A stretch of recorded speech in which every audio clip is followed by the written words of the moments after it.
So we just finished up the Historic Pauper event, and it was a ton of fun. I thought maybe I'd just go with one of the monocolored decks, just a red deck, and just burn some opponents out. But um, I realized that we've had a lot of very strong, kind of Pauper-focused limited sets recently, particularly with cards in black and blue. So I figured I'd put together a black-blue deck using pretty recent cards and see how it fared. We ended up going 18-3.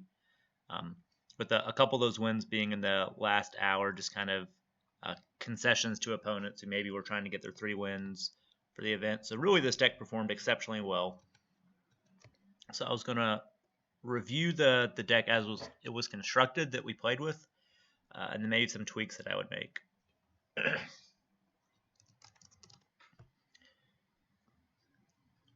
So we can see we tried to have a relatively low curve and then just tons of just value, whether it's value creatures or value on like our instants or sorceries or spells, and just take advantage of that. So the deck really worked well because we had these 1-drops. So Lantern Bearer was great to pitch, either discarding it to a Moon Circuit Hacker we'll talk about, or sacrificing it with a Deadly Dispute or Eaten Alive, so that you didn't really have that card disadvantage, because you could just put it back on for its Disturb, Lantern's Lift to give like a Diregraph Horde or an Organ Hoarder flying, or a Moon Circuit Hacker flying. Additionally, Awakener was great. Usually you didn't want to play this on turn 1 because you don't know if the opponent's playing like red or some way to get rid of it. Maybe like black and play a Deadweight on it. So you could play it maybe on turn 2 after playing one of these, a Ghast or a Bear, if it makes sense with the colors your opponent's playing. And then on 3 you can sack one of those creatures and either like kill a blocker with the -1/-1 or generate a treasure to ramp you to like a Diregraph Horde on turn 4, for example. But also, even if the opponent is killing this after you activate, you still replace it by drawing a card. And very likely what you're sacking, if it's not like a decay zombie, is something you don't mind sacking. Though I would say that is, when we look at a way to like revise this deck, there probably is a way to make this a little stronger that we'll look at.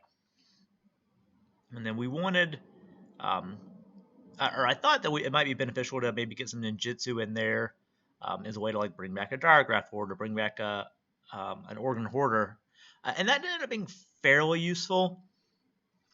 But I think in the revision we'll look at, there are probably better ways to generate card advantage that aren't as reliant on your opponent, like just not blocking one of these. Or if you do put like a Lantern Bearer's Lantern's Lift on a creature to get it through, you don't necessarily want to like ninjutsu that back to your hand because you'll lose the flying from it. And then Diregraph Horde, best common, one of the best cards in Midnight Hunt Limited.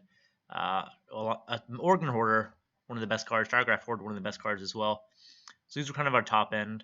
And then we had some interaction with like bounce with Moonstar Specialist, bounce, possibly kick it to get the cantrip with Enter the Royal. And then Deadly Dispute could be used to get rid of like our creatures we don't mind sacking, or a decay token. And then Eaten Alive, kind of the same. It played really well. It was very tempo focused and generated a ton of value. So potentially you could get ahead of your opponent as early as like turn 2 with like a ninjutsu, through turn like 4 or 5 with your Hoarder, with your Disputing a Ghast, stuff like that. And it played very well. It could handle the red decks, even though it didn't have life gain in it. Oftentimes you could kill their creatures with Eaten Alives or Ghasts, and then just kind of fly over, or just outvalue them as they ran out of gas. I can usually handle the white decks with life gain, though I wish I had a little more hard removal, and we'll talk about a way to revise this. Maybe we turn Into the Royal into something else. But it played really well, and it wasn't 2 mana intensive, so we were able to get by with 22 lands, and we had enough fixing with like 8 duels to where it wasn't usually an issue. And yeah, you'd like to have enough to be able to play a blue and a black card on turns 1 and 2. But even if you played a duel first, oftentimes you could play, just double spell with 2 1-drops on turn 2. So it ended up being all right. If I were to revise this and play it again in the next Historic Pauper format,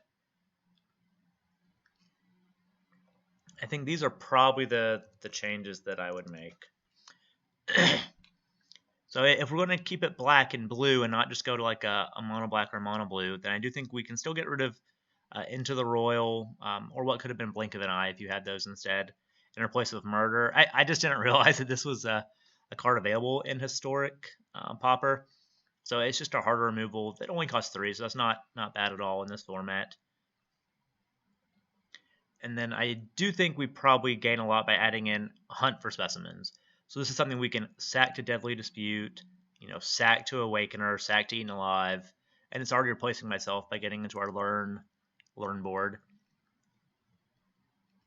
And then I will say, because we still have flying from Lantern Bearer's Lantern Lift, we probably don't need to overload on like Inkling Summonings. We can kind of spread it out and have just a variety of options. We probably do want to make sure we have Environmental Sciences in case we get stuck on 2 lands. In our opener, we have a Hunt for Specimens that can help us get to turn 4 and 5 with our proper mana to play cards. Pest Summoning might give you some more creatures to sack if you have a hand that's a little heavy on like Disputes, Eaten Lives, or Awakeners. And the Expanded Anatomy, if you're maybe playing a red deck, you can make your creature, as long as they're tapped out, make a creature so they can't really kill it. And then obviously, if you can get that creature flying, whether it already has flying, like Mold Drifter we'll talk about is including, or as Lanterns Lifts on it, and just come up the ground and fly over for the win. Or just some, reasonably on rate cards. Like 4/4/5 isn't great, but when you get it for free because you already played your Hunt for Specimens, it's pretty good. Same with Fractal Summoning. And you never know if opponent's going to have something really wonky, so having like an Introduction to Annihilation makes a ton of sense. And you'll see we took out our interaction with Moonsitter Specialist in favor of getting a little more interaction and optionality with our Learn lesson board. And then we don't have any more ninjutsu. It just didn't feel as needed in ninjutsu, a 4 or a 5 drop out. Once you're doing that, you might be in like a win more situation, so it wasn't really needed. The Mold Drifter does seem pretty cool to put in there. Just another flying threat, and then it has more card advantage built in. And by this point, once you drop a 5-drop, if you stabilized, you're just going to draw into more gas and just kind of take it from there. I would say potentially if I did, if I were comfortable getting rid of the blue, mostly for like Organ Hoarder Lanterns Lift, then we're probably looking at a mono black version that leans into the slightly lower curve. So you'll see we're just at 21 lands, not 22 lands, and really takes advantage of 1-drops. So adding in Eye Twitch along with Hunt for Specimens really lets us take advantage of our lesson board and be really low to the ground. It lets us do Awakener really effectively by having Eye Twitch, Samling Ghast, and Hunt for Specimens is all things we're happy to play on 2 and sack. Or to sack to Eaten Alive. And then it's not as good as Organ Hoarder, obviously, but Blade Juggler can do a reasonable impression in terms of a reasonable attacking body, 3/2, and you can play it on turn 3 potentially if you've dropped a Reckoner Raid, for example, on turn 2, or you're pinging in with like an Eye Twitch, or you just overloaded them with like Ghast and Specimens, and you just attack and trades with their 2/1 or 1/1, and you get through. So I think Blade Juggler would probably make a ton of sense here as well.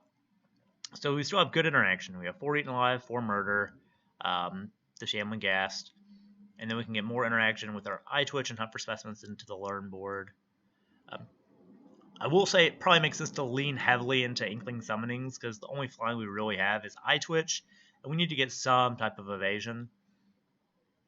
And then you still want the Enter Annihilation. You probably want the Pest Summoning if you need creatures to sack. The Sciences if you do get stuck on 2 land. Yeah, so that's probably what this looks like. So hopefully when Historic Pauper comes back again, we can have a lot of fun.